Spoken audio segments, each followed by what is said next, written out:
이번 시간에는 28단 할 차례 같죠? 158페이지. 우리 원문 읽었습니까? 네. 원문은 그러면 원문을 읽었으니까 제가 한번 읽고 같이 공부해 보겠습니다. 하명 반야요. 반야시 지혜니 일체시 중에 염염 부르요 상행 지혜 정명 반야행이다. 반야 바라밀이라고 하는 그 본문이 육조단경 우리가 제목을 쭉 보면은 남종동교 최상대성 마하반야 바라밀경 돼 있죠. 육조단경의 제목이 그렇습니다. 제목이 남종동교 최상대성 마하반야 바라밀경. 이 때문에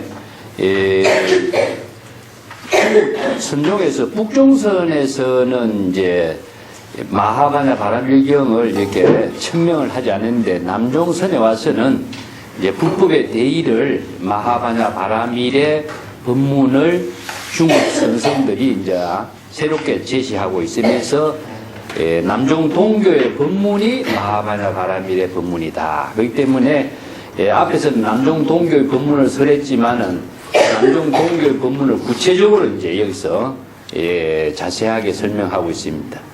사실 반야경 600권이라든가 우리가 건강경, 유마경 전부 다 반야계 통합되는데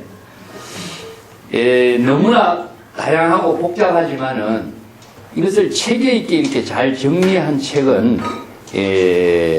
육조단경이 중국인들의 입장에서 이렇게 잘 정리했다고 볼 수가 있거든요. 자, 그러면 여기서 반야라고 하는 것은 어떤 의미냐?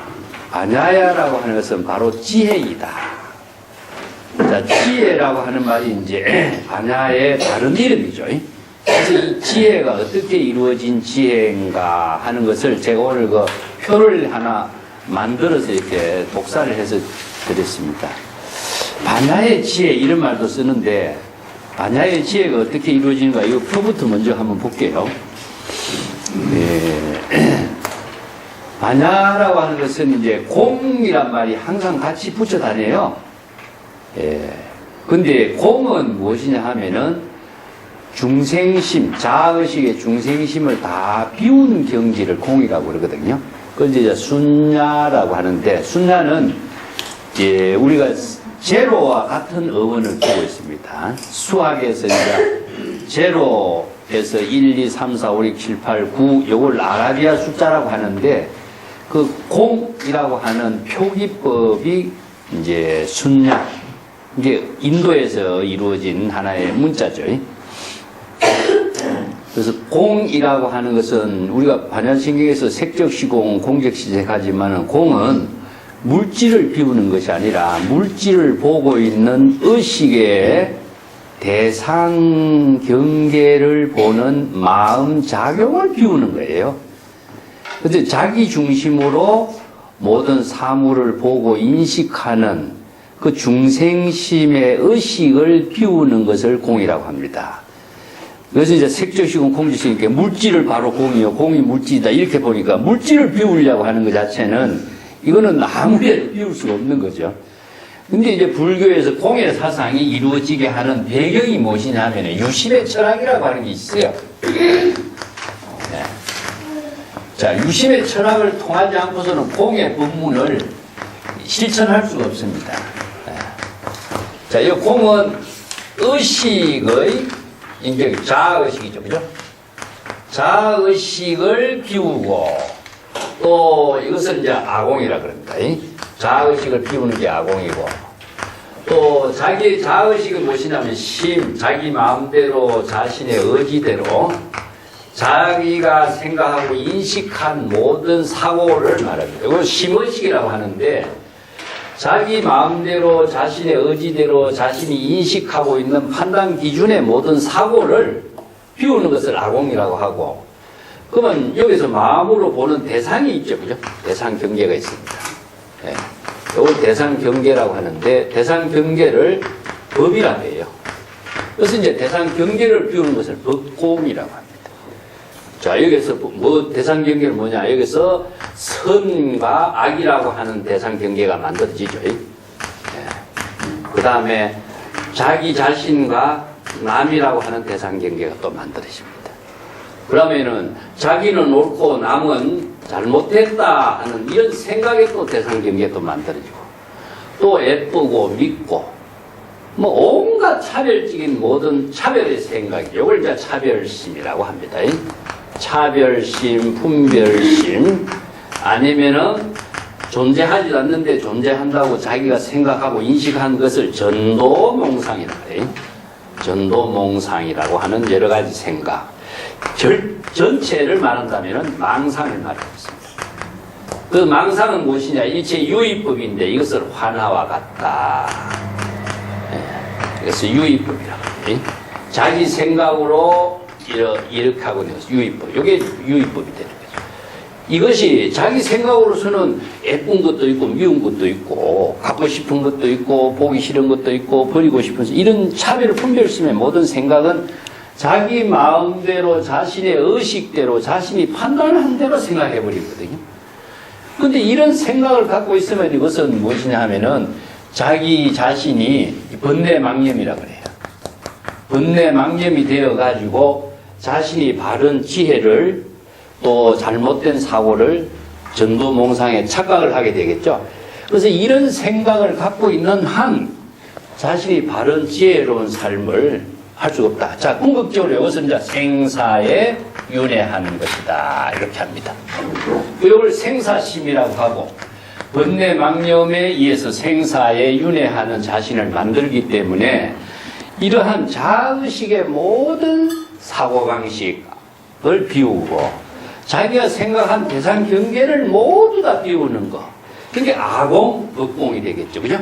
그래서 아공법공을 다 비우는 것을 뭐냐면은 일체개공이라고 합니다. 아공법공을 모두 다 비우는 일체개공. 일체개공의 경지는 무엇이냐 하면은 심려허공이요. 마치 마음이 허공과 같은 경지가 되는 경지다. 이것은 이제 중국 선사들 이걸 무심이라고 합니다. 무심의 경지가 된다. 그냥 무심이 아니라 자기의 모든 사고방식을 다 허공과 같이 비우는 것.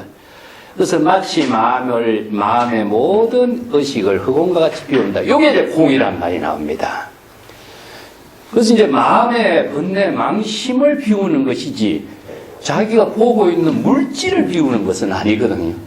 자, 그렇기 때문에 공의 의문을 많은 사람들이 잘못 이해하는 것이 색적 시공하니까 물질이 바로 공이고 공이 바로 물질이고 이렇게 이해해버리니까 물질을 비우는 것이 공이라고 생각해버리죠.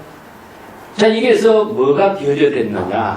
유심의 사상이 결여됐어요. 그래서 이제 불교에서는 모든 법을 유심의 철학이라고 합니다. 자기가 어떤 사물을 보았을 때에 사물을 보고 있는 것은 내가 사물을 보는데 내가 어떤 사물을 보면은 내가 의식의 대상 경계로 그게 나타나요. 이게 이제 뭐냐? 대상 경계, 법이라는 겁니다.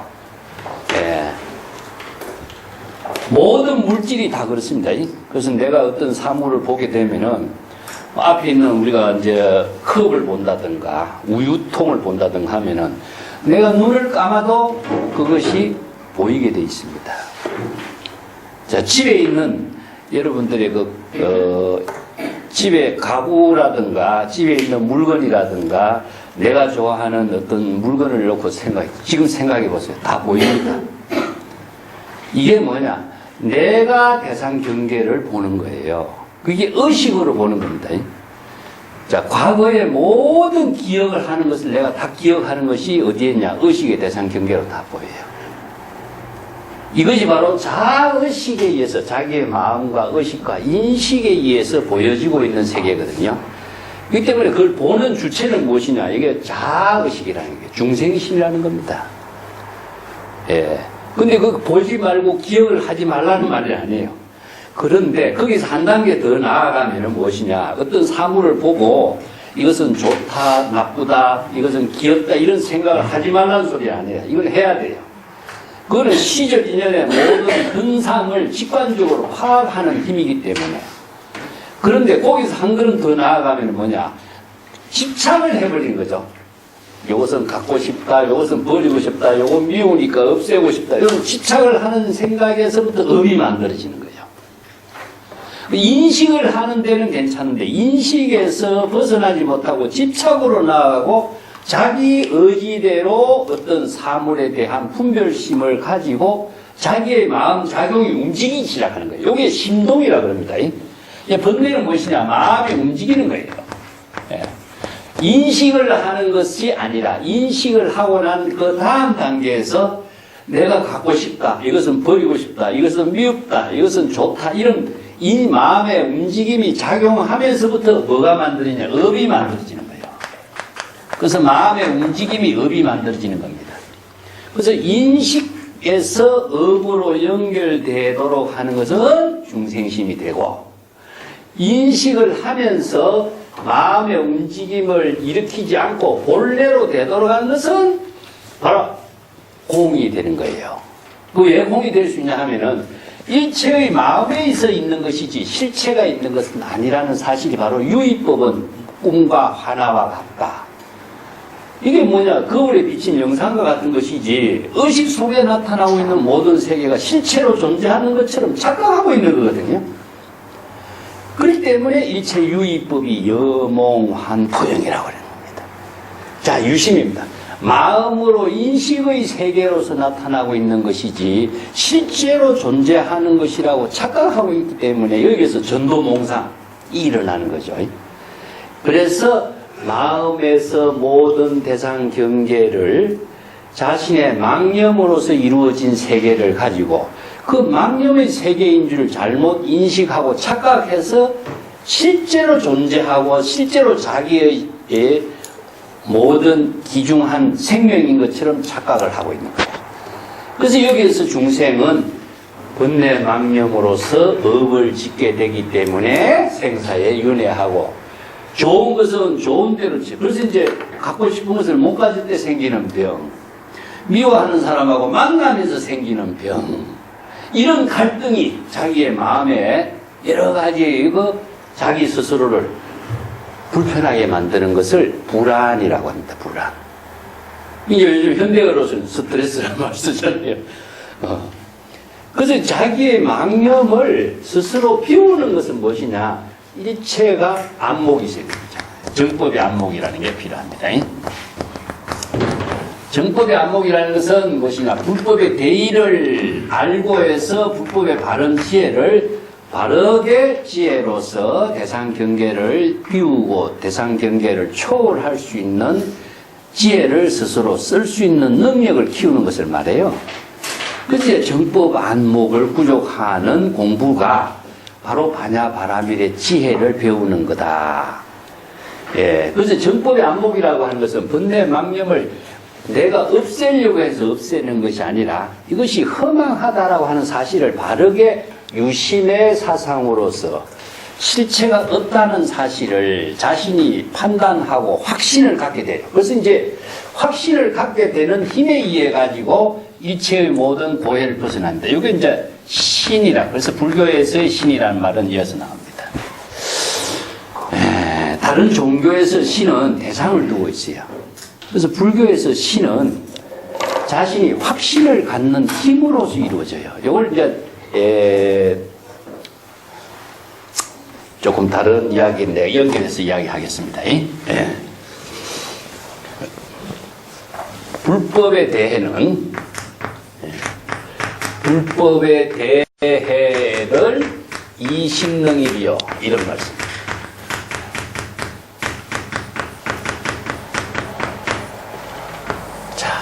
신이라고 하는 것은 바로 스스로 그 경지를 깨달아 체득할 수 있는 힘을 말해요. 우리가 깨달아 체득한다, 불법에 대해 불법의 깨달음의 경지를 이룬다는 것은 신심으로서 능히 깨달아 체득. 입이라는 것은 뭐냐면은 불의의 경지, 이 불의 법문처럼 그 입이란 말씀입니다. 여기 새로운 깨달음의 경지를 스스로 철저하게 확신을 갖고 깨달음의 경지를 이루는 것을 말하거든요. 그래서 이 깨달음이라고 하는 내용은 어떻게 연결되냐? 정법의 안목에 의해 갖고 불법의 바른 진실을 통해서 정법의 안목으로서 일체 유의법이 화나라고 하는 사실을 바른 판단을 할 수 있는 지혜의 힘에 의해서 확신, 능신을 하게 돼요. 그래서 신심에 의해서 이루어지고 있는 힘을 능입이라고 해요. 그래서 능입은 능이 그 경지를 깨달아 체득할 수 있는 힘은 신밖에 없어요. 그래서 이제 신이 도의 근본이요. 이체의 부처의 공덕을 이루는 모체다. 자, 여기서 뭡니까? 바로 신이 되는 겁니다. 신심에 의해서 깨달음을 이루는 것이지, 그것이 어떤 신심이냐? 본인이 정법의 안목을 부족한 신심에 의해 가지고 일체의 의심과 미혹을 차단할 수 있는 지혜에 의해서 신심이 만들어지는 거죠. 자, 이걸 다르게 내가 하나 예를 들을게요. 이런 중국 선생들은요, 이런 문제를 갖고 선어록에서 다 정리를 새롭게 해줘요. 백장이라고 하는 사람이 중국에 유명한 선생이 있습니다. 그 무문관에 나오는 이야기인데, 백장이, 덜 여우 이야기 합니까? 백장의 여우 이야기. 백장해선사가 설법을 항상 하고 있었어요. 근데, 허연 노인네가 항상 그 설법을 하고 들어오는 거죠. 대중들이 이제 다 떠나가면은 떠나가고. 이렇게 한참을 이제 어떤 노인이 설법을 들어오는데, 어느 하루 그 노인네가 설법을 다 마치고 대중이 갔는데도 가지 않고 있는 거예요. 그래서 백장해선사가 그대는 누군데 내 법문을 항상 듣고 이렇게 오늘은 가지 않고 하니까, 나는 과거에 이 백장산에서 주지로 살면서 설법을 했던 옛날에 선지식이었어. 그런데 그때에 어떤 수행자가 나에게, 대수행인 위대한 훌륭한 수행자가, 불법을 깨달아 체득하는 수행자가 인과에 떨어집니까? 생사윤회에 인과에 떨어집니까? 이런 질문을 했을 적에 내가 불락인가라고 이야기했다. 불락. 인과에 떨어지지 않는다라고 이렇게 설명을 자기가 대답한 겁니다. 수행자가 질문하니까 그 선지식의 입장에서 질문을 대답해야 되겠죠, 그죠? 그게 대수행자가 생사윤회하는 인과에 떨어지느냐 하더니 불락인가, 인과에 떨어지지 않는다, 이렇게 대답한 거예요. 그런데 500생이라는 긴 세월 동안 여우의 몸을 받았다. 이거 야고선입니다. 야고선. 덜 여우. 여우는 무엇이죠? 바로 중생의 의심을 상징하는 겁니다. 그래서 500생이라는 긴 세월 동안 여우의 몸을 받아가지고 내가 지금 여기에서 여우의 몸을 받기 위해서 선지식의 법문을 들으러 이렇게 왔습니다. 나를 이제 여우의 몸에서 벗어날 수 있도록 나에게 법문을 해 주십시오. 이렇게 하는 거예요. 그래서 어떻게 해서 여우의 몸을 받았는가? 자기가 옛날 이야기를 하고, 그러면 그대가 나한테 그런 질문을 하라. 그래서 다시 이제 이 노인네가 백장선사에게, 네, 대수행인이 인과에 떨어집니까? 하니까 백장해선사는 뭐라고 했냐? 불매인가다 했습니다. 네. 인과에 어둡지 않다. 인과의 법문에 목매하지 않다. 인과의 법문을 정법의 안목으로 볼 수가 있다는 이야기였어요. 그래서 이 한마디를 듣고 나서 이 500생의 여우의 몸을 받았던 그 노인네가 해탈을 해요. 그 이야기를 무문안에서 제시하고 있습니다. 그렇다면은 전 백장은 불락인가란 말을 수행자에게 해서 500생 여우의 몸을 받았는데 왜 여우의 몸을 받았느냐? 그런데 후백장에 불매인가란 이 한마디 듣고 어떻게 해탈을 이룰 수 있느냐? 이 문제입니다. 그래서 이것을 수행자에게 이 한 측의 공안을 참고해 봐서 정법의 안목을 부족하라. 이게 이제 선생들이 제자들을 교육해 하기 위해서 이런 공안을 제시하는 겁니다. 자, 불매인가 불락인가라고 하는 것은요, 차이가 있습니까? 글자로 차이를 둔다면 의미가 없어요. 그런데 전백장은 자기가 수행자가 그런 질문을 하니까 정법의 안목을 갖추지 못하고 이 불락인가라고 대답한 거예요. 그래서 스스로 이 말을 해놓고 스스로 자기가 의심에 빠져버려요. 확신을 갖지 못한 지혜를 가지고 무슨 제자들이 질문하니까 대답해 주지 않을 수가 없어서 대답한 거예요. 하다 보니까 대답을 했지만은 스스로 자기의 말에 자기가 의심에 빠져서 자기가 여우의 몸을 받게 된 겁니다. 이거 뭐냐? 여우라고 하는 것은 뭐냐? 불안입니다. 불신입니다. 불신. 불신의 의심을 가지고 불신의 중생의 병에 떨어져서 500생이라는 여우의 몸을 받고 살게 된 그런 인과를 말하고 있어요. 그런데 여기에서 불매인과라고 하는 이 한마디 법문을 듣고 나서는 무엇이냐? 이 의심이 소멸되어 버렸어요. 그래서 이 문제의 500생이라는 긴 세월 동안에 자기가 얼마나 철저하게 빠졌다가 이 한마디 법문을 듣고 안목이 열려서 자, 여기서 능입이 된 겁니다. 신으로서 능입할 수 있는 힘을 갖게 되니까 스스로 해탈이 이루어진 겁니다.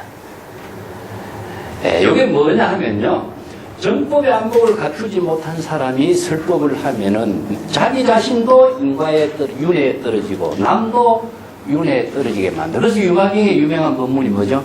중생심으로 실상법을 설하지 마라. 중생심으로, 자기 자신이 중생심으로서 안목이 없는 중생심으로 진여의 진실의 실상법을 선지식인 것처럼 설법을 하다 보면은 자기 자신은 영원히 생사윤회에서 벗어나지 못해. 이걸 뭐냐? 암정선사라고 그래요. 종사병이라고 그래요.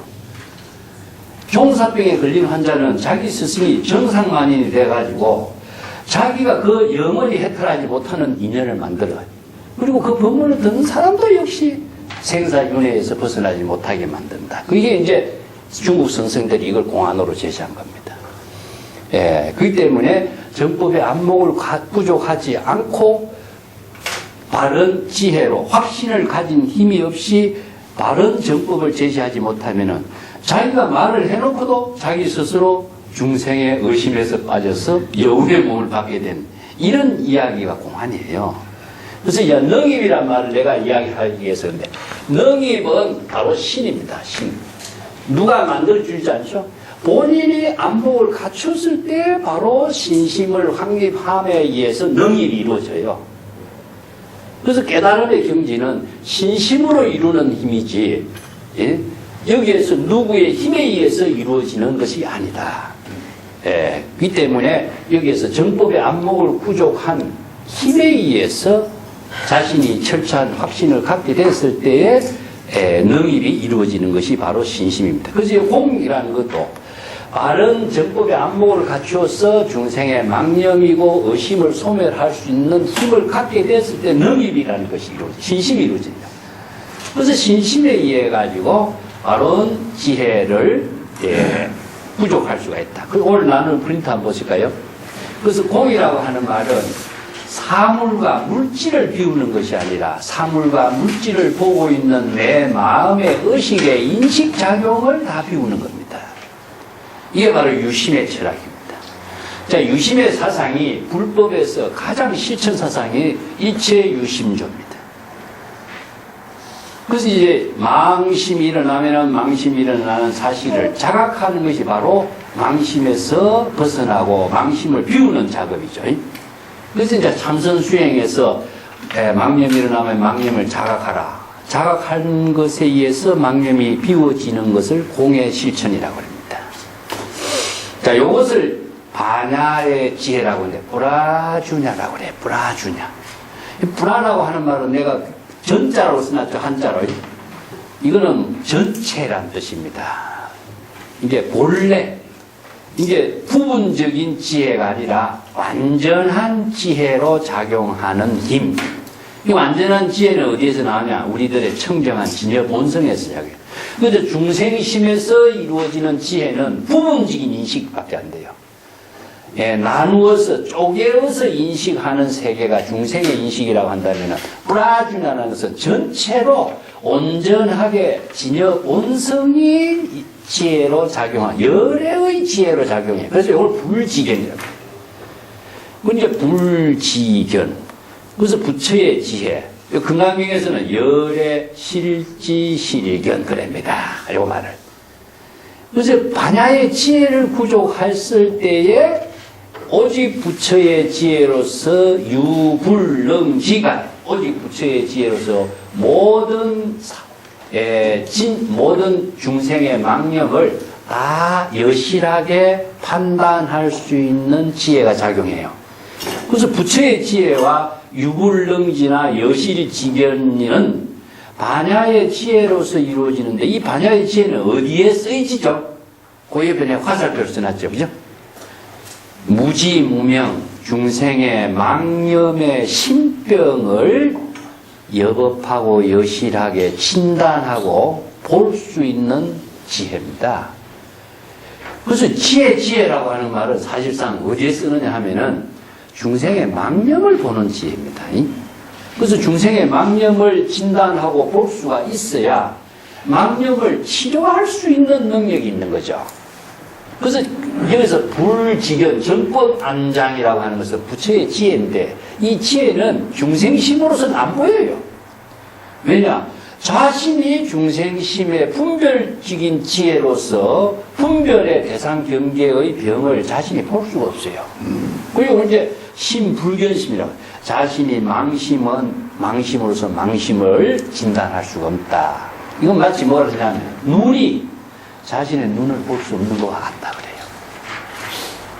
그래서 이제 열애의 지혜, 부처의 지혜는 중생의 모든 잘못된 사고방식, 대상 경계에 집착하고 있는 망심의 병을 진단할 수 있는 안목의 지혜입니다.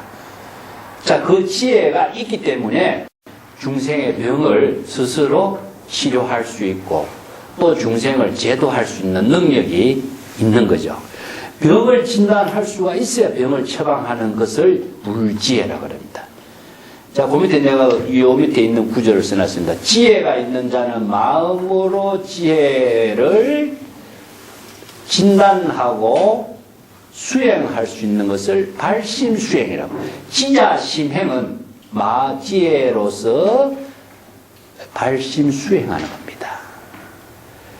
그래서 지혜로서 중생심의 모든 번뇌 망념을 여실하게 보고 판단해서 발심 수행을 할 수 있는 것을 지자심행이라고 그래요. 육조 단경에서 나옵니다.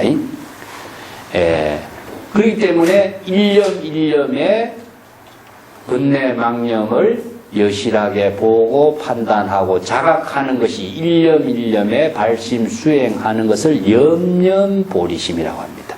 보리라는 것은 발심 수행하는 거예요. 발심을 보리심이라고 합니다. 보리라는 깨달음이거든요. 깨달음이라는 것은 일념 일념의 발심 수행함으로 해서 깨달음이 이루어져요. 망념을 자각하는 것이 깨달음이기 때문에. 그래서 보리심은 발심인데 발심하고 깨달음하고 망념을 자각하는 발심 수행을 발보리심이라고 합니다. 그래서 발보리심은 발심 수행인데 일념 일념의 번뇌 망념을 지혜로 판단하는 지혜에 의해서 보리심을 발심할 수 있습니다. 그래서 처처 안락, 바로 지금 여기에 바로 안락, 정토 깨달음의 경지를 이룰 수 있는 것을 발심 수행을 통해서 이루는데 초발심이 바로 정각이라는 말을 같이 이해하시면 됩니다. 그래서 이제 반야의 지혜는 공에 의해서 이루어진다. 공은 바로 망념을 자각하는 발심 수행에 의해서 망념이 비워지는 공의 실천이 이루어집니다. 그래서 공이란 말 하니까 망념을 비우는 걸로만 생각하면 비워지지 않습니다. 그래서 이제 이 수행 방법이라는 것이 여기에서 이제 여법 수행의 방법이라는 것은 뭐냐? 방편의 지혜라는 거죠. 그래서 공이라고 하니까 비우라, 망념을 비우라, 자아의식을 비우고 대상경계를 비우라, 아공, 법공을 다 비워야 된다. 이렇게 한 말만 갖고 비우면요, 비우려고 하는 생각이 망념이기 때문에 더 안 비워져요. 그래서 비우는 것은 논리적인 체계고, 비울 수 있는 방법은 발심 수행에 의해서만 비워집니다. 그래서 발본심이 얼마나 중요한가. 망념을 진단할 수 있는 정법의 안목에 의해서 망념을 비우는 발본심이 가능합니다. 그래서 망념을 비우려고 하는 것은 비워지지 않는 거죠. 이런 발본심에 의해서 망념이 비워지기 때문에 발심 수행을 불교에서는 수행하지 않으면 타락한다 그런 말씀입니다.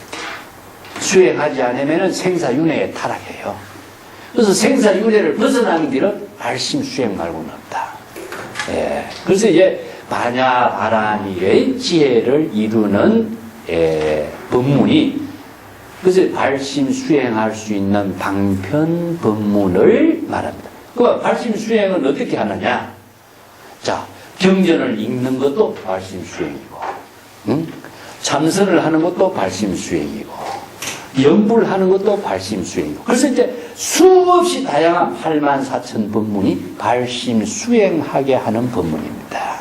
이게 이제 왜 84,000 법문을 발심 수행하게 하는 법문이 하냐면은 중생의 번뇌 망념이 84,000가지가 되거든요.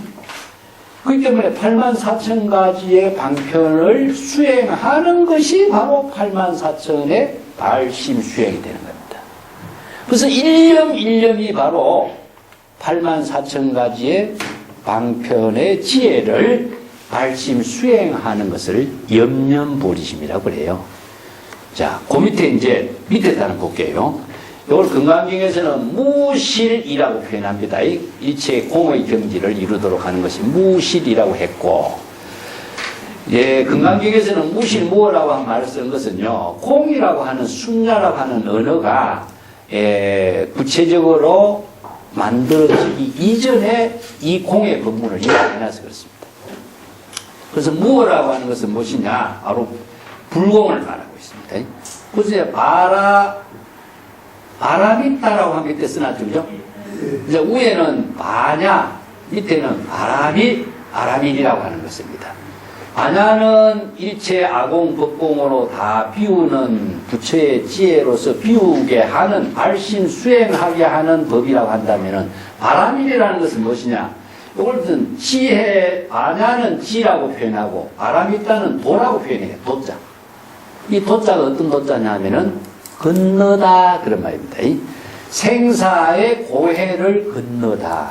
이게 지혜의 발심 수행한 지혜에 의해서 생사윤회의 고통을 모두 다 벗어난다 그런 말입니다. 이 도라고 하는 것은 이제 건너다. 생사윤회의 고해를 건너가다. 그래서 생사윤회를 초월하는 것이다.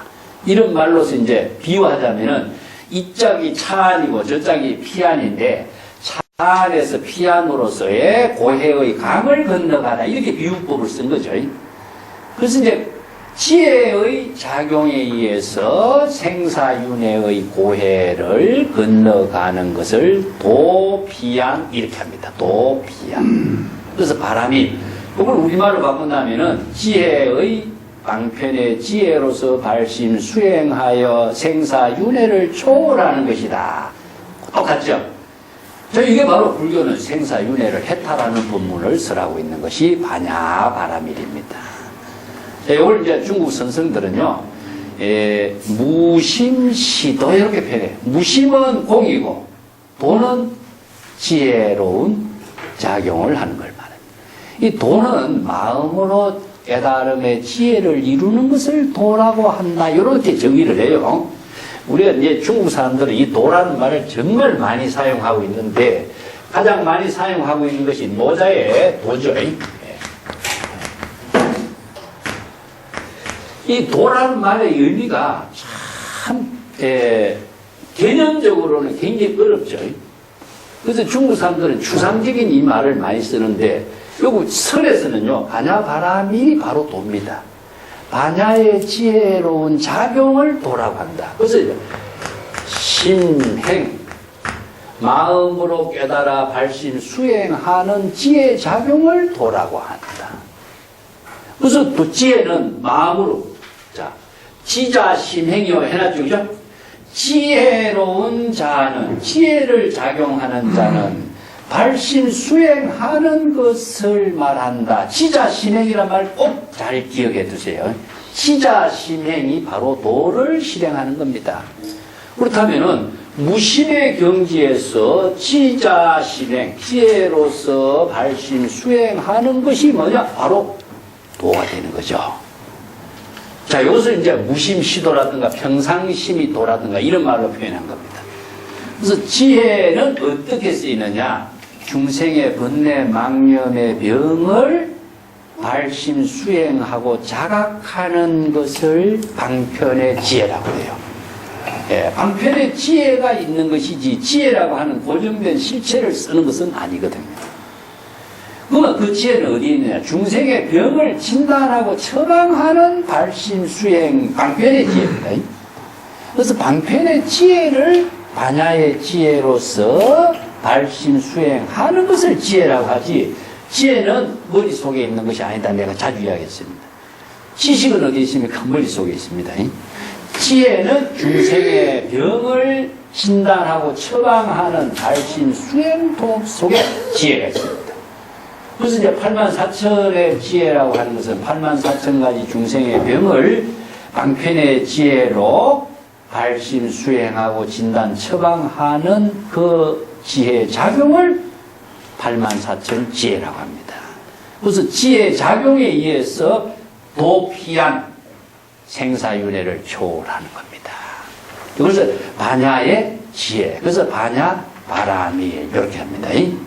지혜로서 생사윤회의 고통을 모두 다 초월하는 경지를 이루는 법문. 그래서 반야 바람일의 법문은, 마하반야 바람일의 법문은 생사윤회를 초월하는 지혜의 법문이다. 이것이 바로 육조 단경에서 대성 반야 경전에서 설한 법문의 내용을 압축해가지고 이렇게 체계 있게 설명을 하고 있어요. 이 중국 사람의 입장에서 새롭게 정리한 것이라고 보면 됩니다. 그래서 이제 그 밑에 내가 그 평상심이 이런 말 썼죠. 이런 말에 중국 사람들이, 중국 선성들이 이 반야 바람이를 이렇게 말로 바꾼 겁니다. 평상심은 무엇이냐? 일체 번뇌 망념이 없는 무심을 평상심이라고 했죠. 그죠?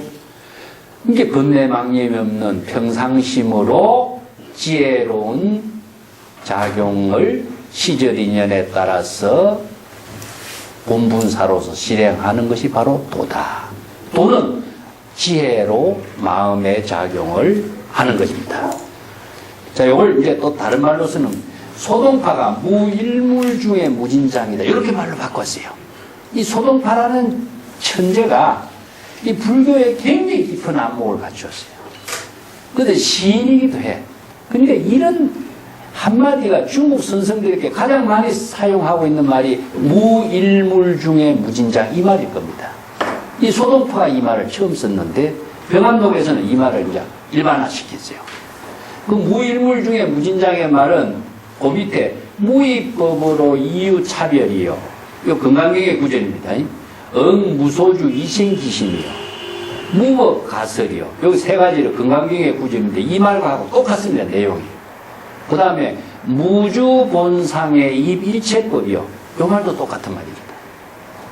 이건 뭐냐, 다른 말로 조금 분석해서 설명한다면 무일물은 공이고 무진장은 불공입니다. 진공 묘유죠.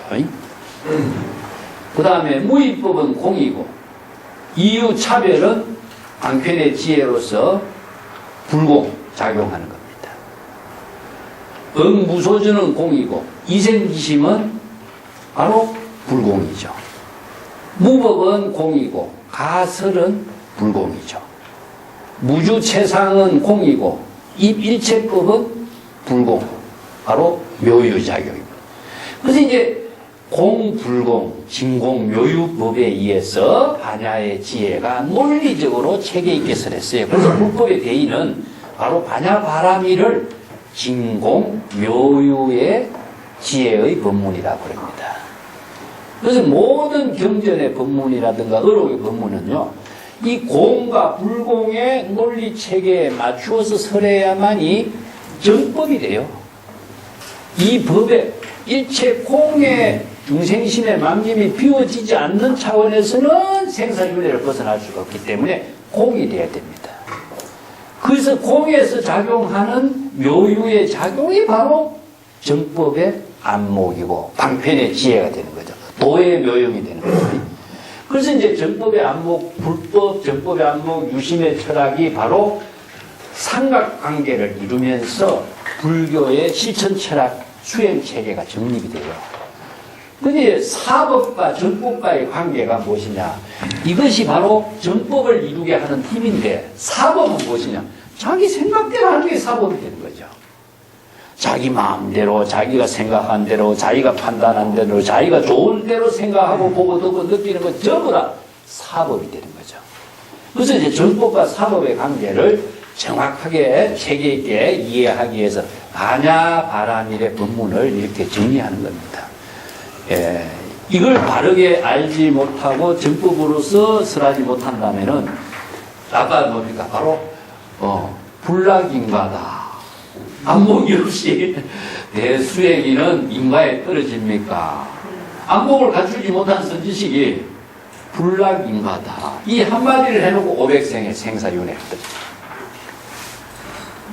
그래서 정법의 안목을 갖춘 안목으로서 중생의 병을 진단하는 그 지혜의 법문이 되지 않으면은 전부 다 본인도 생사윤회에 타락하게 되고 남도 생사윤회에 타락하게 된다. 그래서 이걸 마치 뭐라고 하냐면 장님을 데리고 길을 가는 것과 같다. 그렇게 이야기합니다. 네. 자, 반야바라밀의 법문을 못돼서 다시 보겠습니다. 이제 교재로 들어가겠습니다. 반야라고 하는 것은 지혜인 것이요. 이 지혜가 프라주냐 완전한 지혜라는 뜻이라고 합니다. 그래서 이제 내가 아까 그 표현했습니다만은 브라라고 하는 말은 전체라는 뜻입니다. 제가 완전하게 본래 그래서 전체 본래가 어디냐? 진여. 우리들의 진여 그 자체가 온전하게 진여의 지혜로서 작용하는 것을 요걸 인식하다. 온전한 지혜의 인식작용을 진여 그 자체가 부분적인 인식이 아니라 온전하게 요걸 그래서 이제 반야의 지혜를 직관이라는 말씀. 직관. 모든 사물을 여법하고 여실하게 판단하고 관찰할 수 있는 지혜다. 이게 분별심이 작용하지 않고 외부의 힘에 의해서 사고의 판단이 개입되지 않고 진여의 지혜로 여실하고 여법하게 직관하는 지혜를 브라주냐고. 그러면 중생은 무엇입니까? 비전하는 거예요. 이 비라고 하는 말은 쪼개다는 뜻입니다. 쪼개다. 나누다. 쪼개고 나누어서 인식한 세계를 비전하는 거예요. 그리고 뭐냐면 내가 대상 경계를 자기 생각대로 판단하고 분별하고 인식하는 거죠. 그러다 보니까 내가 대상 경계를 나누니까 주객이 나누어지고 또 대상 경계를 좋고 나쁨을 또 쪼개고 이렇게 인식하는 것은 중생심의 분별이다. 이것을 비전하는 그래서 식이라고 합니다. 이거 지식이라고 그러고 이거는 지혜라고 합니다. 그런데 지혜는 어디에서 이루냐? 바로 중생의 번뇌 망념을 진단하고 처방하고 자각하는 발신 수행 속에서 지혜는 이루어지고 지식은 머릿속에서만 있습니다. 그래서 지혜는 항상 지금 여기에 자기 본분사에서 이루어지는 것은 지혜입니다. 그래서 이제 반야의 지혜로서 일체 시중에 여기서 일체 시중은 항상 지금 여기가 되는 거죠. 지혜는 항상 지금 여기를 떠나서 지혜가 이루어지지 않기 때문에 항상 지금 여기에서 일념 일념의 자각을 통해서 어리석지 않고 부르죠. 항상 반야의 지혜를 실행하는 것을 이름하여 반야행이라고 한다.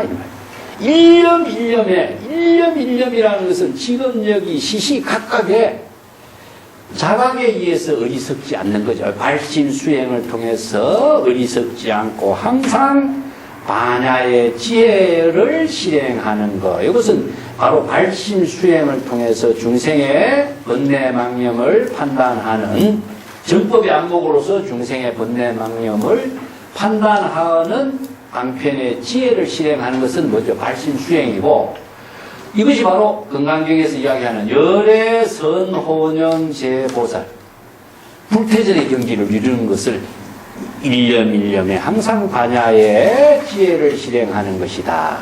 이것을 이름하여 반야행이라고 한다. 이런 말이죠. 자, 일념의 어리석음, 한 생각의 어리석음이 일어난 적 반야의 지혜는 단절되게 되는 것이고, 일념우는 무엇입니까? 한 생각 찰나에 번뇌, 망념, 중생심이 작용하면 바로 미혹과 어리석음이 돼요. 그래서 자의식의 어리석음이 작용할 때 반야의 지혜는 단절되고, 일념의 자각으로서 지혜를 이룬 적 반야는 작용, 생명으로서 되살아나게 된다. 이런 말이죠. 자, 일념의 중생심이 되고 일념의 반야의 지혜가 이루어집니다. 세간 사람들을 신중해서, 세간 사람들은 중생을 말합니다. 세간 사람들은 바로 자아의식을 갖고 있는 일체의 모든 중생들은 자신의 마음속에서 항상 어리석음으로서 어리석은 중생심을 가지고서 스스로 말하기를 나는 반야의 지혜를 수행하는 사람이다 라고 이렇게 말을 하고 있다. 이 어리석은 사람이 이런 말을 하는 거다 이거죠. 어리석은 사람이 이런 바보 같은 소리를 하고 있다. 그렇지만 반야라고 하는 것은 어떤 형상과 모양이 있는 것도 아니고, 지혜의 자성이라고 하는 것은 항상 바로 지금 여기에서 이루어지는 것인데, 자신이 반야의 지혜를 실행한다라고 하는 것은 언제 어떻게 하는 줄도 모르고 하고 있는 소리다 이거죠. 이 어리석은 사람이, 이게 수행자가 나는 불법을 수행하는 사람이다 하는 소리나 똑같은 거예요. 수행 그 자체는 그런 언어로 하는 것도 아니고 모양으로 대상 경계로 하는 것도 아니고 형상으로 나타내면서 하는 게 아닌데 나는 불법을 수행하는 사람이다. 이렇게 말하는 사람은 어리석은 사람이다. 이런 이야기죠. 하명 바라밀이요. 그러면 무엇을 바라밀이라고 하는가? 바라밀이라는 것은 도피한, 완전한 지혜를 실행하다 그런 의미인데, 생사윤회를 초월한 경지, 반야의 지혜로서 고해를 생사윤회를 해탈한 경지다. 자, 바라밀이란 이 말은 서국이라는 서쪽 인도입니다. 서국의 범어인데, 범어는 산스크리트라고 그럽니다. 그 고대 인도 언어인데, 지금도 그 고대 인도 언어를 통해서 인도 계통에서 언어는 다 산스크리트로 이루어져 있습니다.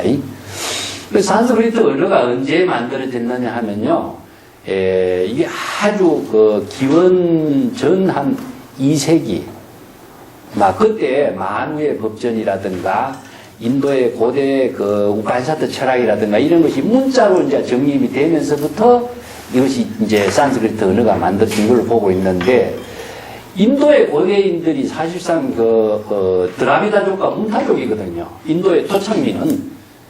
근데 힌두쿠스 산맥을 건너 넘어온 사람들이 누구냐? 아리아인들이거든요. 그래서 아리아인들이 인도의 문명을 수용하면서, 인도의 토착 문명을 수용하면서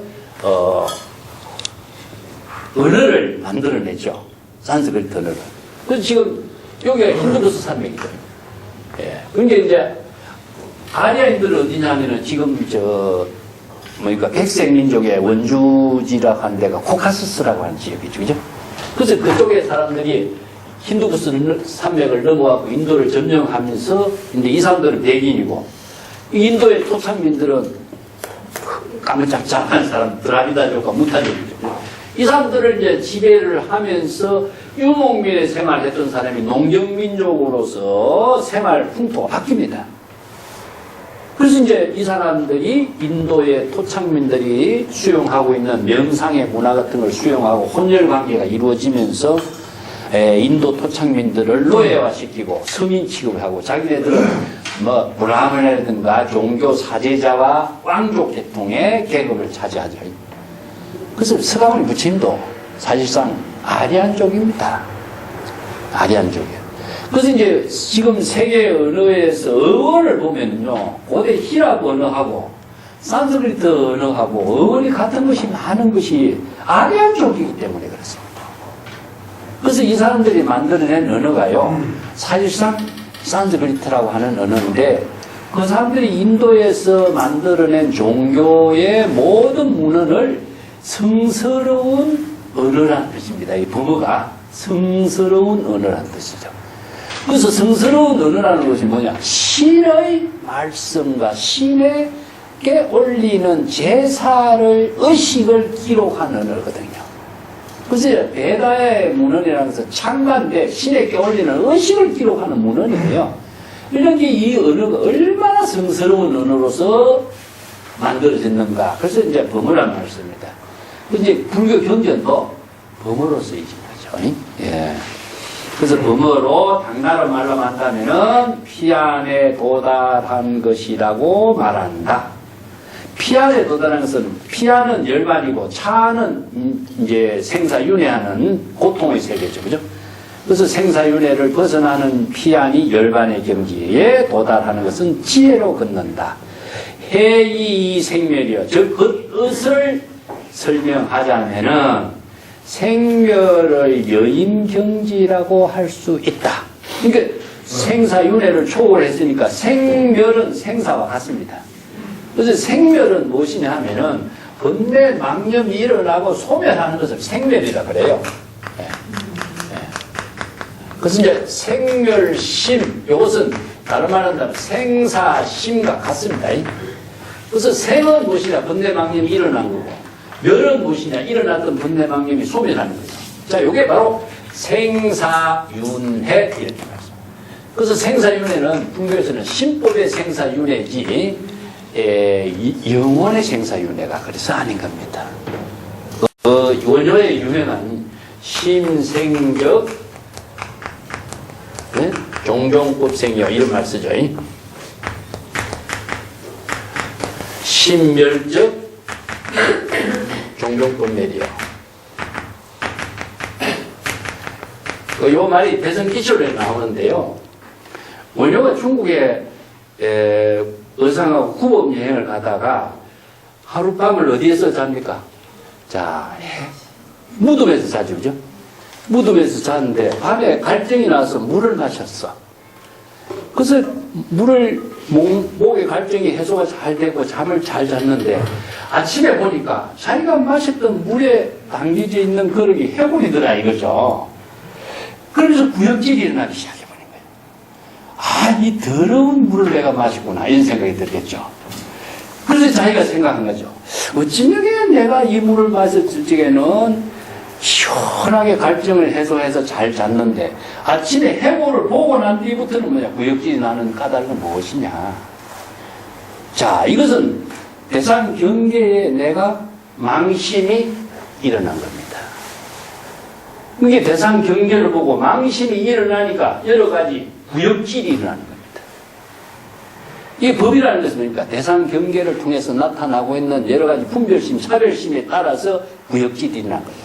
그래서 좋은 것을 보고 좋은 것을 취하고 나쁜 것을 버리려고 하는 생각이 자기 중심의 망심에 의해 가지고 여러 가지 대상 경계의 분별 차별심이 작용하는 것을 심생적, 망심이 일어나면 여러 가지 의식의 대상 경계의 차별상이 일어나고 이런 말인데, 그러고 난 뒤에 망심이 소멸하면은 여러 가지 의식의 대상 경계의 망심이 소멸한다. 그래서 이제 자기 스스로 깨달은 거죠. 이게 바로 유신의 철학입니다, 이게. 자, 마음 작용에 의해서 이런 내 마음의 모든 작용이 이렇게 변화가 되는 사실을 자각해버린 거죠. 그래서 이 법을 깨닫는 것은 내가 중국에 굳이 갈 이유가 뭐였냐. 내가 이 법을 깨달았으니까 나는 다시 자신의 새로운 경지의 불법을 살면 된다. 그래서 원효가 중국을 가는 걸 포기하고 자기의 불법의 세계를 저술하잖아요. 근데 원효가 얼마나 뛰어난 인물인가. 중국의 그 당시에 최고의 천재들이 원효의 저술을 수입해가지고 가서 공부를 하는 겁니다. 그래서 현수 법장 같은 사람은 원효의 그 기실론을 가지고 가서 그걸 토대로 해서 자기가 기실론을 새롭게 주석을 씁니다. 그 원효의 기실론이 너무나 뛰어나니까 이걸 토대로 해서 자기가 기실론을 주석을 써갖고 오늘날 기실론 연구한다면은 원효의 기실론하고 현수 법장의 기실론 두 개를 공부해야 돼요. 그래서 그 기실론을 토대로 해서 원효는 독자적인 새로운 불법을 펼쳐. 그래서 중국 불교 이후에 수당대의 최고의 천재들하고 어깨를 같이 하는 인물은 원효예요, 원효. 그래서 현수 법장이 원효의 위대한 성을 존경해갖고 당 서당 화상전이라고 글을 씁니다. 그 글이 지금도 남아있어요. 얼마나 원효가 중국 당대의 선생들에게 큰 인물로서, 거목으로서 그분들에게 많은 힘을 제공했는가를 알 수가 있는 거죠. 그래서 이 한마디가요, 유심의 철학입니다. 망심이 일어나면은 여러 가지 차별 대상 경계가 일어나. 망심이 소멸하면은 여러 가지 차별 대상 경계가 소멸한다. 그것이 뭐냐? 바로 내가 일체 유심도다 이겁니다. 자, 망심에 의해서 일어났던 법은 망심이 소멸했을 때 소멸하는 법이라는 사실을 자각하니까 망심이 일어나지 않도록 하는 것이 뭡니까? 공이죠. 공입니다. 공의 경지가 됐을 때 일체의 생사윤회를 초월하는 지혜를 본인이 득해버린 거예요. 그래서 이제 유심의 철학, 불법, 정법의 안목, 이 세 가지가 갖추어져야 자신이 불법의 대해를 신으로서 능입할 수 있는 경지를 이루어요. 내가 아까 칠판 적어드렸죠. 불법의 대해는 신심으로서 능입합니다. 외부의 힘에 의해서 그 경지를 깨달아 채는 것이 아니라 신심을 능입한다는 것은, 능이라는 것은요, 본인이 직접 그 경지를 외부의 힘에 의존하지 않고 직접 그 경지를 깨달아 채득한 것을 능입이라 그래요. 그래서 이건 자연과 같습니다. 자라고 하는 것은 외부의 힘에 의존을 하지 않고 독자적인 지혜의 안목에 의해서 그 경지를 깨달아 채득할 수 있는 힘은 신심으로서는 이루어져요. 그래서 신이 돈 공덕무, 불법 대에는 이 신능이비요. 이 말이 정말 중요한 말이니까 이런 말들을 갖고 잘 다시 한번 음미하면서 정리를 하시면 됩니다. 그래서 이 반야바람이는 무엇이냐? 모피한요. 뜻으로 해석해 본다면 생멸을 여인 경지다. 자, 생사, 생멸심, 생사윤회를 초월한 경지다. 의식의 대상 경계에 집착한 즉 생멸심이 일어나고 생사심, 생멸의 번뇌, 망심이 일어나고, 이게 의식의 대상 경계에 집착한다는 것은 자의식으로 생각하는 거죠. 또 이것은 마치 여수 유파랑이 적시차안이다. 즉 이런 의식의 대상 경계에 집착해서 번뇌 망심이 일어나는 것은 마치 물에서 파도가 일어나는 것과 같은 것이다. 물에서 파도가 일어난 즉 이것은 무엇이냐? 바로 차안과 피안을 나누어서 차안, 즉 사바세계의 번뇌 망념의 언덕에서 헤매고 있는 모습이 된다. 이런 말이죠. 이 차안이라는 것은 사바세계, 중생의 세계 이런 뜻입니다. 자, 그 반대로 의식의 대상 경계를 다 여의게 되면은 생멸이 소멸되는 것이니, 자, 요겁니다. 신생적 종족법이 일어나는 것은 차 안에서 파도가 일어나는 것이죠. 그러면은 의식의 대상 경계에 집착하면은 망심이 일어나서 여러 가지 망심의 대상 경계에 집착해서 생멸심이 일어나요.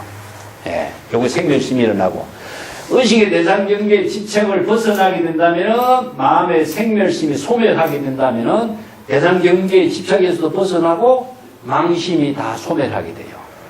망심이 소멸하는 경지를 여기서 이야기해놨습니다. 예, 망심을 열게 된다면 생멸심도 얻게 되고, 이런 경우는 마치 물이 찬찬히 잘 흘러가는 것이다. 물이 흐르는 것을 뭐라 그러죠? 수류. 예? 수류를 여기라고 합니다. 자, 이걸 여법이다. 글자를 본다면은, 여기 물이 흘러간다는 뜻입니다. 예. 자, 물이 흘러가는 거죠. 이게 법입니다. 이게 여법이에요. 그래서 이걸 이제 수류하계라 그래요. 예. 이게 여법한 경지가 됩니다. 여법한 경지를 다른 말로 한다면 여례가 됩니다. 여례가 되고 여가 되고 여법이 경지. 바로 진여의 지혜로 여법한 지혜로운 작용이 이루어지는 것이 된다. 이게 의식의 대상 경계를 여의게 된다면 생멸심이 얻게 되고 생사를 초월하는 경지가 되는 것이니 이것은 마치 물이 여여하게 흘러가는 것과 같은 경지다. 자, 수류하게입니다. 고로 이것을 이름하여 피안의 경지에 이른 경지라고 하고 바람일이라고도 한다. 자, 도피안하고 바람일은 여여한 경지입니다. 그 경지가 따로 있는 것이 아니라 본래인 겁니다. 본래. 제가 이야기했죠. 중생의 번뇌 망령은 숲이에요. 지배로 본래로 되돌아간 경지가 바로 여여가 되고 본래가 되고 열애가 되는 거죠. 그래서 깨달음을 얻었다고 해서 뭐가 하나 더 붙고 더 생긴 것이라고 보면 안 돼요. 본래를 잃어버렸기 때문에 비본래에서 이런 번뇌망념에 살았는데 본래로 되돌아간 상태에서는 항상 본래 그대로 여여한 경지. 그것이 바로 열애의 경지다. 그래서 열애의 경지를 이루는 것을 도피안이라고 하고 바람일이라고 합니다. 자, 다른 종교에나 다른 철학에서는요, 목적 지향이 있어요. 천당으로 간다든가, 또 해탈의 경지라든가, 어떤 세계를 얻은 것이라고 보고 있어요. 그걸 제시해주고 있어요. 그렇지만 불법에서는 그게 없어요. 비본래에서 본래로 되돌아가는 획이 있습니다. 그 귀향이라는 말 쓰고 귀가라는 말 쓰는 이유가 그거예요. 그래서 본래로 되돌아간 경지가 바로 열반적정인 것이지 해탈 열반적정은 새로운 그게 뭐가 첨가된다면 이것은 비본래가 되어버려요. 그것을 바로 아는 것이 뭐냐? 불법하고 유심의 철학하고 정법의 안목이라는 겁니다. 이것을 구족하지 않고서는요, 뭐가 있고 새로운 세계를 얻어야 되고 뭐가 하나 더 첨가돼야 되고 이렇게 주장하는 경우가 많죠.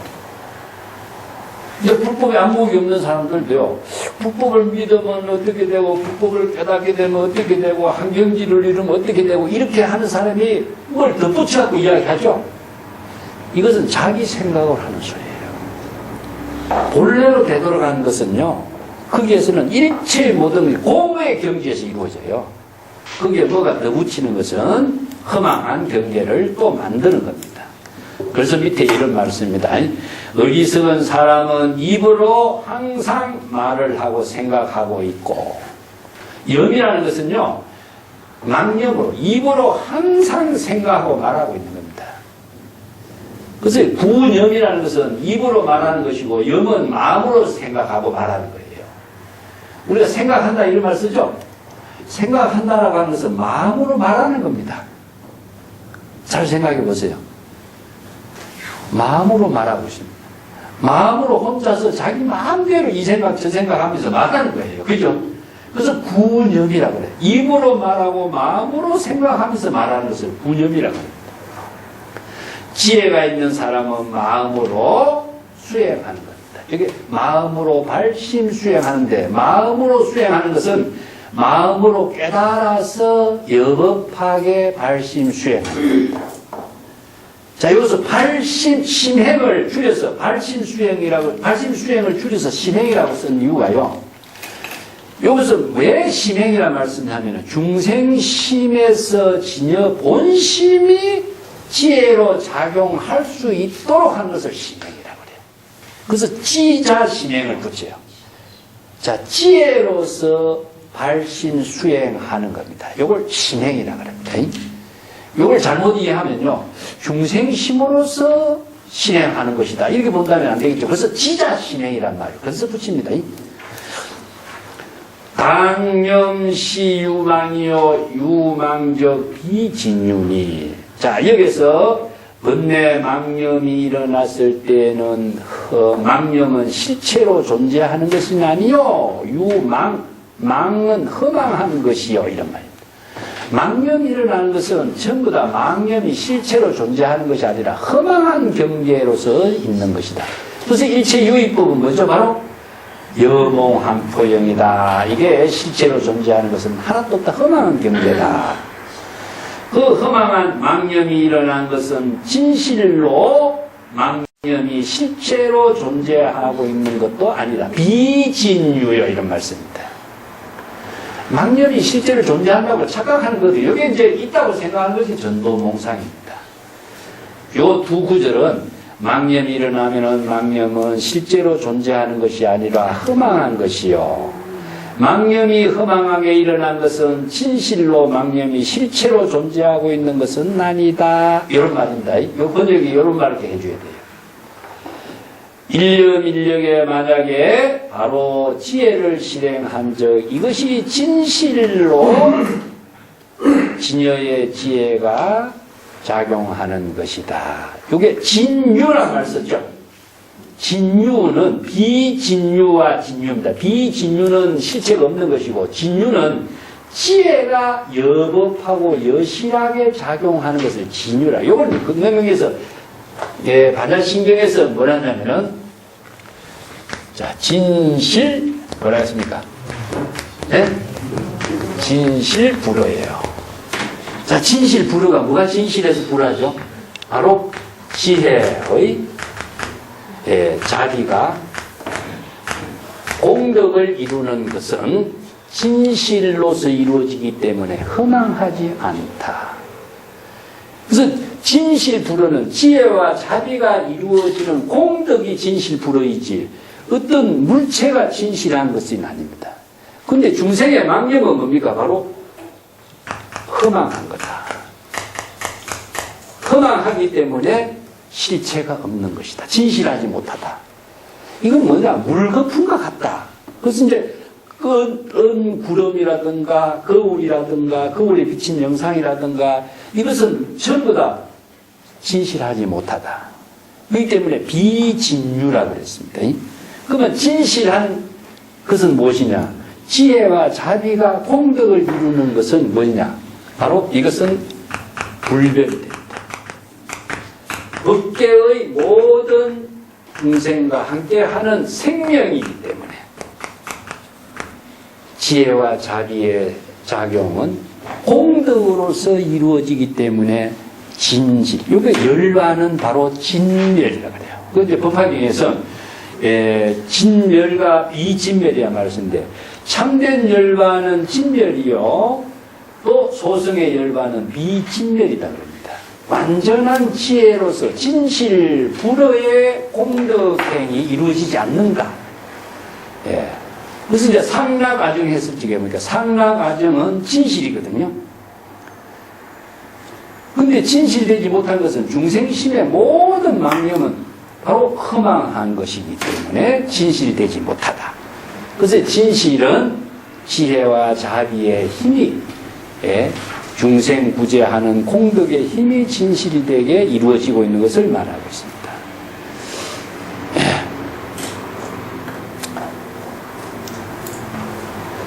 일념일념에 만약에 진실이 된 반야의 지혜를 실행하면은 신행이죠. 지자 신행이 바로 여기서 일념일념에 만약에 지자의 신행, 마음으로 발심 수행을 통해서 이루어지는 것이 바로 진멸, 진유가 됩니다. 진실 불어 항상 여여하게 지혜 자비의 공덕이 실행되는 힘이요.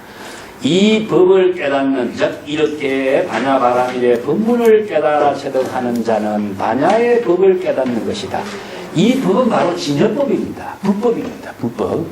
이 불법 진여법을 깨달아 체득하는 것은 반야의 법을 깨닫는 것이요 반야의 행을 수행, 발심 수행하는 것이다.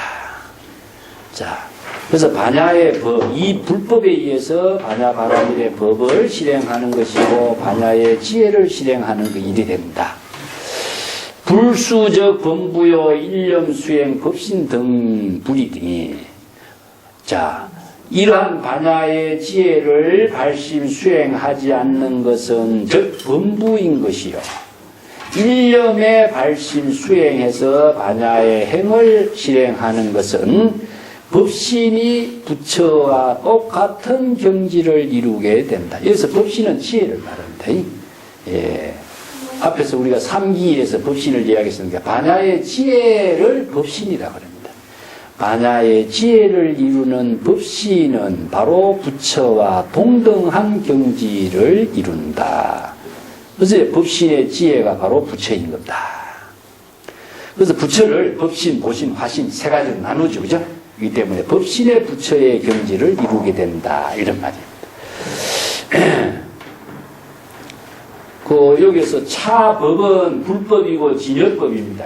시법이란 말 쓰는데 금강경에서 차법을 시법이라고 시법 평등하여 무유고하여 이런 말 쓰거든요. 예.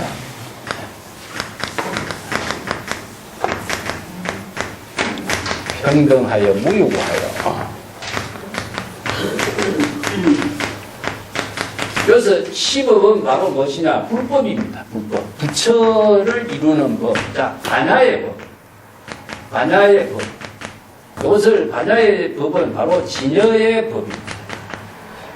똑같은 법인데 이것을 바로 정법의 안목을 부족하게 하는 법이죠.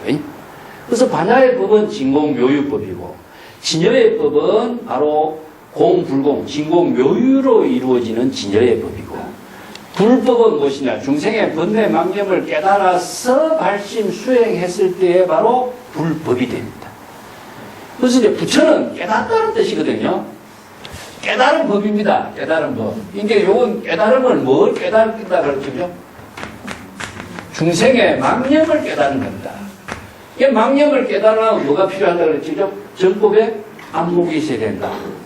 그렇기 때문에 발심 수행했을 때에 부처의 경지를 이루는 불법이 되는 거죠. 그래서 불법이라고 하니까 불법이 따로 있는 것처럼 자꾸 생각하기 때문에 이제 불법이 막 대상으로만 이해를 해버리죠. 그래서 항상 자각하고 망념을 자각하는 발심 수행이 바로 불법을 이루는 것이다. 그래서 이 법을 깨닫는 것은 이 바로 중생의 번뇌 망념을 자각해서 부처의 지혜를 이루는 이 법은 이런 말입니다. 반야의 법이라고 하고 진여법이라고 하고 불법이라고도 하고. 자, 그 밑에다 한번 보겠습니다. 선지식이여 저 번뇌시 보리여 전념 미적 범이나 후념 오적 부처인 것이다. 선지식이여 즉 번뇌는 중생의 번뇌 망념이고 번뇌 망념이 곧 보리 깨달음이 되는 것이다. 자, 이건 뭐냐 하면요. 유마경에도 이것은 부처의 종자는 어디에서 구해야 됩니까? 중생의 번뇌 망념이 바로 부처의 종자다. 이게 부처의 종자는 번뇌 망념을 자각할 때 부처의 종자가 되는 것이지 번뇌 망념이 없는 데서 부처가 될 수 없다. 이게 이 사바세계가 바로 모든 부처의 종자를 키우는 것이다. 그렇기 때문에 번뇌가 바로 깨달음을 이루게 하는 것이고 번뇌를 자각했을 때 깨달음이 이루어지는 것이다. 자, 여기에서 전념이 미혹한 적 범부요. 이게 전념은 무엇이죠? 바로 찰나 이전입니다. 망념이 일어난 것을 전념이라고 그래요. 그래서 전념, 금념, 후념 앞에서 나왔습니다. 이걸 이제 시제로 나눈 겁니다. 시제로. 전, 금, 후. 자, 이걸 이제 염은 망념입니다. 전념, 금념, 후념 이렇게 세 가지로 나누는데 이거는 과거예요. 과거. 요거는 현재, 요건 미래. 이렇게 표현했는데 시제로 표현한 거죠. 망념을 전념이라고 하는 것은요, 항상 망념이 일어난 것은 망념을 자각하는 것에 의해서 망념인 줄 알아요. 망념을 자각하지 않으면 망념인 줄 모르거든요. 그래서 이제 전념은 망념인 거고, 망념입니다. 근내 망념이 일어난 사실을 자각하는 것은 현념, 금념이에요. 금념은 어떻게 자각했냐? 불정법의 안목으로 전념이 망념이라는 사실을 자각했을 때에 금념은 무엇이냐? 자각입니다. 그래서 망념이 일어난 사실을 자각하는 금념은 바로 깨달음인 겁니다. 그래서 전념은 범부요, 후념은 부처다, 이렇게 말씀합니다. 예, 그래서 번뇌 망념이 일어난 사실을 바로 범부인 것이지만 후념 오적 부처, 즉 번뇌 망념이 일어난 그 사실을 자각하는 것은 후념이 되는 거죠. 그 후념은 바로 부처의 경지가 된다. 후념으로서 번뇌 망념을 자각하는 것은 바로 부처가 된다. 이걸 선에서는 염기적학이라고 그래요. 자, 요게 바로 망념을 다 비우는 법입니다. 요게. 자, 이것은 이제 공의 경지를 이루는 법을 선성들은 망념을 자각하는 자선수행법으로 정리했어요. 자, 이걸 정리해 볼게요. 염기적각이다. 선에서는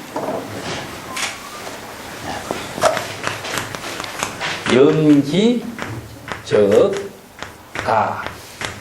이것은 이제 전념입니다. 전념. 망념이 일어난 사실을 자각하는 겁니다. 자각하는 것은 뭐죠? 바로 후념이죠. 후념. 망념이 일어난 사실을 자각하는 것이 후념인데 자각을 어떻게 한다 그랬죠? 바로 정법의 안목이 있어야만이 자각이 되겠죠. 정법의 안목이 없으면 망념인 줄 판단을 못하고 후념에 자각을 할 수 없어요. 이걸 바로 시각이다 그럽니다. 이게 정법의 안목으로서 망념을 자각하는 것을 뭐라 하냐면은 초발심이다. 제가 지난번에 그 표 나눠드렸죠. 자, 이게서 정법의 안목이 부족되어야 시각의 초발심을 할 수 있어요. 발보리심을 할 수가 있는 거죠. 그래서 망념을 자각하는 것이 바로 염기적각이라는 말씀입니다. 이게 자선수행법입니다. 선에서. 그 다음에 어떻게 되냐. 각지적실이요. 요 구절 요 한 구절을 꼭 자선의 비결은 이 한마디에 있습니다. 전념의 망념이 일어난 사실을 자각했을 때에 요거는 망념을 자각하는 것이 초발심이 바로 정각이 되는 겁니다. 자, 정각으로서 끝나는 것이 아니라 망념을 자각한 즉 망념은 소멸되는 것이요. 바로 공의 경지를 이룹니다. 자, 공의 경지가 되려고 하면 공이 안 돼요. 그래서 발심 수행, 초발심에 의해서 자선 수행을 하는 법은 망념이 일어난 사실을 정법의 안목으로 자각하는 것, 자각을 하면은 망념이 소멸되어서 일체 본래 공의 경지로 되도록 합니다. 자, 여기서 반야바라밀의 법문이 나와요. 그 중국 선생들이 이 반야바라밀의 법문을 그냥 이론적으로 배우고 익힌 것이 아니라 이것을 자선 수행을 통해서 구체적으로 실천하는 법을 제시해 놓은 겁니다, 여기가. 그래서 번뇌적 보리인 것이지만은 전념에 미혹한 저 범부요 후념에 깨달은 저 부처의 경지를 이루는 것이다. 자, 전념과 후념의 관계를 가지고 전념은 망념, 후념은 자각, 발심수행입니다. 그래서 발심수행, 망념을 자각한 발심수행, 초발심에 의해서 정각은 이루어지고 초발심에 의해서 망념을 모두 다 비우는 경지를 이루게 됩니다. 이게 반야의 지혜를 이루는 법문을 선의 수행으로 재정립한 거죠. 자, 이 한 구절이 중국의 선수행 체계를 정리해주고 있어요. 그래서 좌선이라고 하는 책에 이 법문이 나옵니다. 좌선이. 영기적각이요 각지적시. 좌선이라는 책이 납니다. 한문으로 써도 있어요.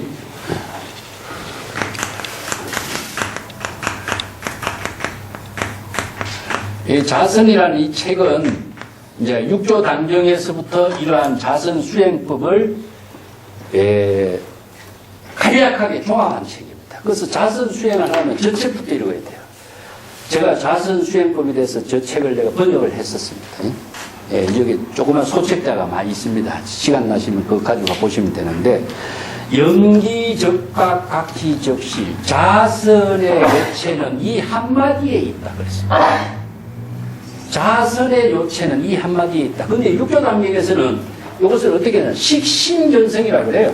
요 한마디를 어떻게 바꾸냐, 앞으로 나올 겁니다. 우리가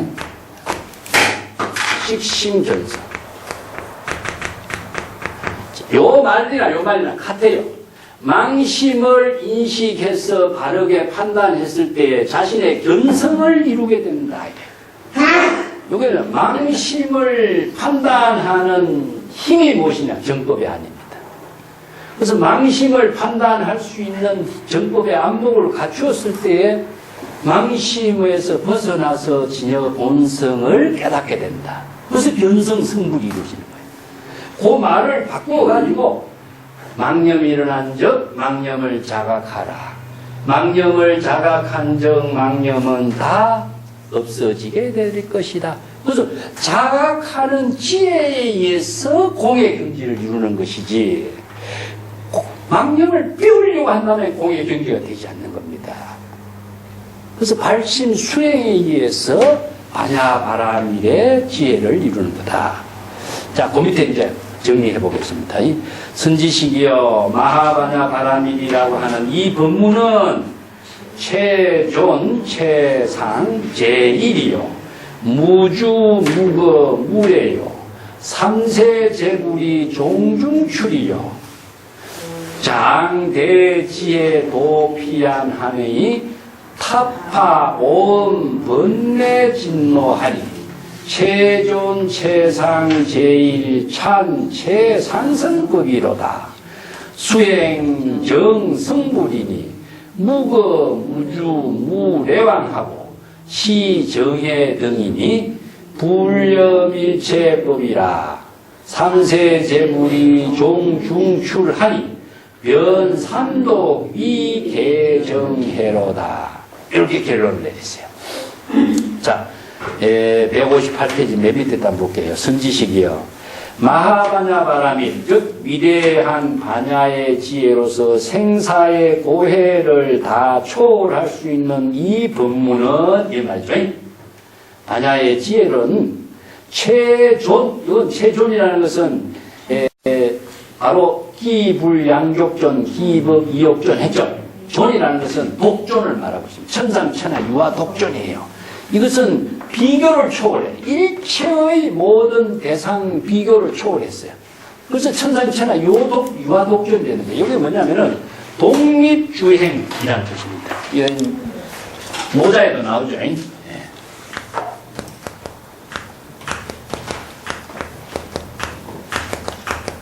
이것은 독보행을 해요.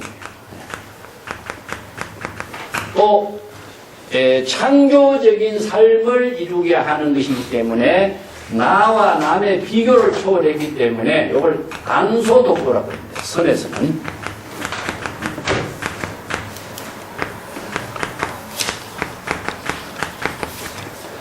자, 이거 단소라고 하는 것은 창공입니다. 창공. 단소독공, 푸른 창공에 홀로 독자적인 경지를 이루는 거죠. 자, 이걸 선에서는 무의 진입, 무의 도입, 아니면 이제는 무의 진입, 모든 대상을 초월한 진인의 세계다. 이런 여러 가지 독창적인 언어를 표현해요. 이 때문에 자신의 존재가 대상에 의존하지 않고 독자적인 생명으로 작용하는 경지를 천상천하 유아독존이라고 그랬죠. 그죠? 최고로 존귀한 생명을 이루는 존재가 되고, 최상이라는 것은 비교가 없어요.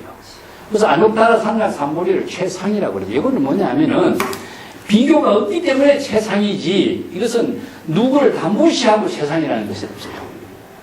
그 다음에 제1은 근본이라는 뜻입니다. 근본. 제1이라든가 첫 번째, 두 번째가 아니에요. 이건 근본이라는 뜻입니다. 그러니까 최존, 최상, 제1 이 세 가지는요, 비교의 대상이 없는 겁니다. 독자성을 이야기해요. 예. 외부의 힘에 의해서나 부처의 말에 따라서는 이게 불교에서는 없어요. 그렇기 때문에 모든 부처의 지위까지도 초월해야 되는 것이 무의지인이거든요. 부처의 지위에 의존하는 것이 불법이 아닙니다. 그래서 외부의 힘에 의존하지 않고 독자적인 생명으로 작용하는 힘, 이것을 독존이라고 합니다. 그래서 귀불, 양족존, 기부, 의욕존 이런 말 쓰는 거죠. 그 다음에 그 열의 부처의 깨달음의 지혜 작용은 무주 일체의 대상 경계에 집착하는 것이었고, 무에 가고 오고 하는 대상 경계를 초월했어요. 자, 이 가고 오는 대상 경계가 초월했기 때문에 시간과 공간이 초월된 것을 무주, 무래 이렇게 표현합니다. 자, 그러면 시간과 공간 대상 경계가 모두 다 의식의 대상 경계, 장소의 대상 경계, 시간, 공간의 모든 대상 경계를 초월했기 때문에 이것은 어떤 경계에서 이루어지죠? 항상 지금 여기 자기 본분사의 생명의 작용으로만 이루어져요. 그래서 이걸 우리가 바로 영기라고 합니다. 영기. 바로 영기라고 하는 것은 영기법이라고 하는 것인데, 시적 인연에 따라서 지혜가 작용하고 있는 생명이, 생명이 작용하고 있는 법입니다. 뭐가? 진여를. 그래서 진여는 자체적으로 고수하지 않고 시적 인연에 따라서 생명으로 작용하는 법을 바로 독고행이라고 했습니다. 그래서 삼세 제불이 이 반야바라밀의 법문에 의거해서 모두 출연하게 되었고, 삼세 제불이 이 반야바라밀의 대지혜로서 피안의 경지에 도달하게 되었으니, 이 생사윤회를 초월하여 피안의 열반의 경지를 이루게 되었으니, 이런 말이죠. 여기서 대장, 대지혜, 도피안의 반야신경에도 나오죠. 그죠?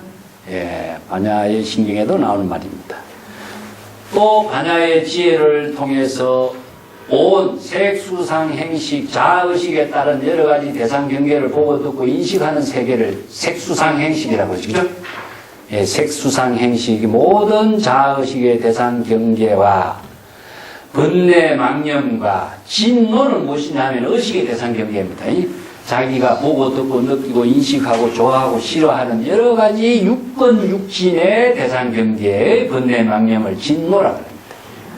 육건 육진의 대상 경계의 번뇌 망념에 따른 여러 가지의 중생심의 망념을 다 타파하게 되는 것이다. 즉 이것은 오음이라든가 번뇌라든가 육건 육진의 모든 번뇌 망념이라는 것은 생사를 윤회하게 하는 업을 짓게 하는 것이거든요. 그러니까 일체의 생사 윤회하는 업을 다 타파한다 이거예요. 반야의 지혜로서. 이 때문에 반야의 지혜라는 것은 최고로 존귀하고 최상의 경지에서 근본적인 지혜로 작용하는 법문이기 때문에 최상승의 법이라고 찬탄하고 있는 것이다. 최상승의 법문이라고 찬탄하고 있는 경전이 어디였습니까? 금강경입니다.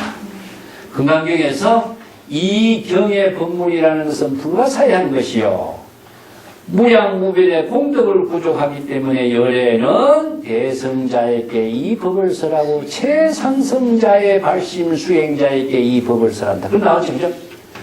그런데 최대성과 최상승을 나누는 것은 뭐냐? 대성은 보살이고 최상승은 부처의 지혜를 이루는 경지를 최상승 지혜라고 해요. 그래서 최상승의 지혜를 이루는 발심 수행자에게 이 금강반야바라밀의 법문을 설했다, 이런 거예요. 그래서 이러한 반야바라밀의 수행은 결정포 부처의 경지를 이루게 되는 것이다. 여기서 정이라는 것은 결정, 확실하다, 이런 거예요. 이것은 뭐 무의결정이란 말씀입니다. 확실해서 의심이 없다. 무의결정이라는 것입니다. 무의결정이라고 하는 신을 말해요. 무의결정신이요. 의 중생심의 의심이 다 소멸되고 결정적인 신심을 확립하게 됨으로 해서 부처의 지혜를 이루게 되거든요. 그래서 무의결정신으로 부처의 지혜를 이루게 된 것은 분명하다. 틀림없다.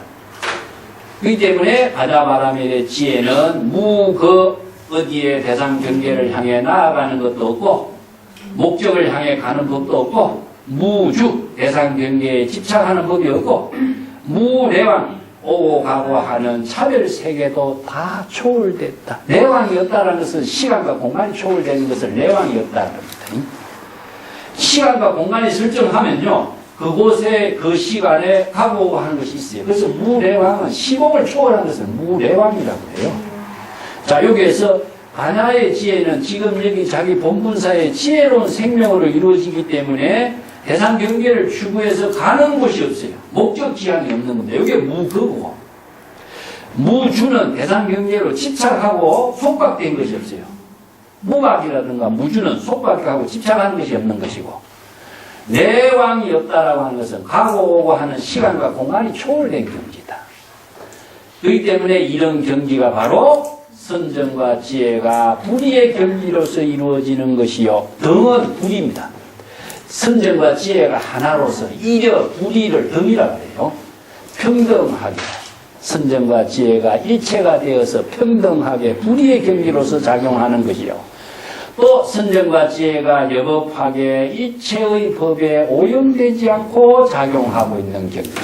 이게 불염이라는 것은 번뇌 망념으로 오염되지 않는 겁니다. 일체법은 무엇이냐? 시접인연에 따른 모든 법을 일체법이라고 하는데 사바세계에 함께하면서도 사바세계의 모든 진흙탕물을 초월해서 작용하는 것을 불염이라고 해요.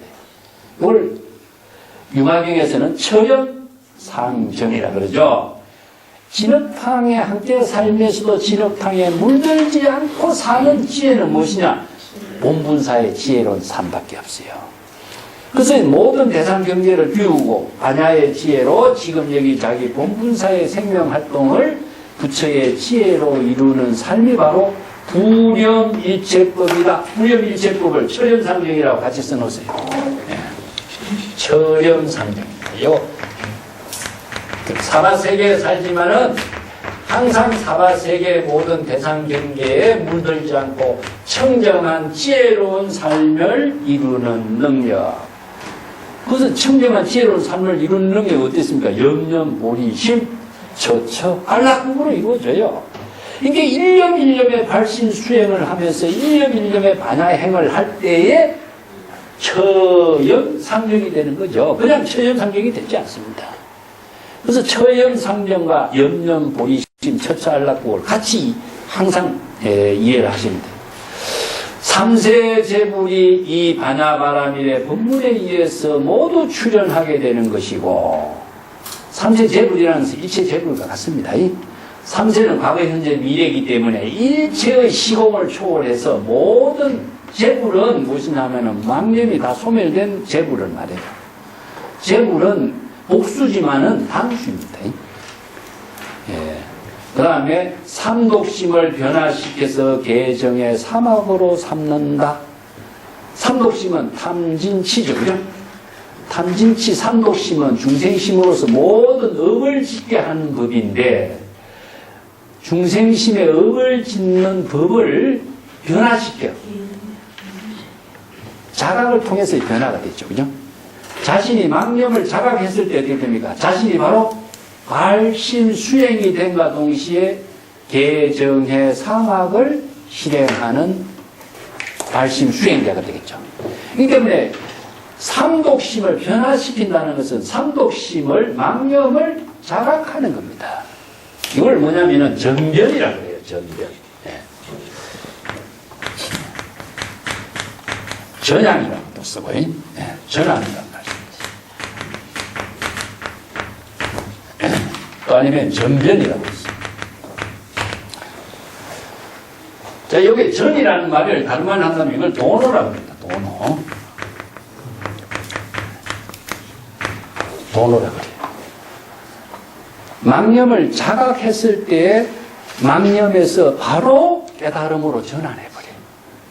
그래서 망념을 자각하게 하는 힘이 무엇인가? 정법의 안목이라는 거죠. 그 정법의 안목이 없으면은 망념을 깨달음으로 전환시킬 수가 없어요. 그래서 초발심의 정각을 이루는 능력을 발심 수행을 할 수가 없기 때문에 전환시킬 수가 없습니다. 그래서 개정의 사막으로 전환할 수 있는 힘은 탐진치 삼독심의 망념을 정법의 안목으로 진단하고 처방하는 자각할 수 있는 힘이 있어야 되겠죠. 그죠? 그래서 탐진치 삼독을 변화시켜서 개정의 사막의 지혜를 이루게 하는 것이다. 그게 반야바라밀의 법문입니다. 예. 자, 오늘 여기까지 하고 또 뒤에 또 연결되는데 또 같이 복습하도록 하겠습니다. 네.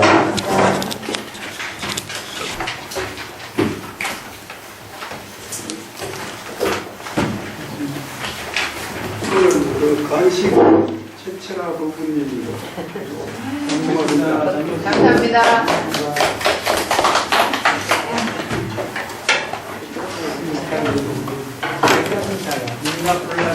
글자에는 별로 신경 안 쓴다는 글자의 내용은 중요하지. 그렇죠. 자기가 그 의심이 있나, 진심이 있나. 망념에 끌린 것은 본인입니다. 그게 중요하지. 글자의 내용이 중요한 거예요. 그렇죠. 네. 법문은 중요한 것이 아니라 법문을 하는 사람의 안목이 중요한 겁니다. 근데 그 백장야호에 대해서 많은 사람들이 글자로만 자꾸 저는 접근하는 인간의 글자라는 그래서 어록을 보는 눈이 경전도 그렇고 글자로 접근하면요 글자에서 벗어나는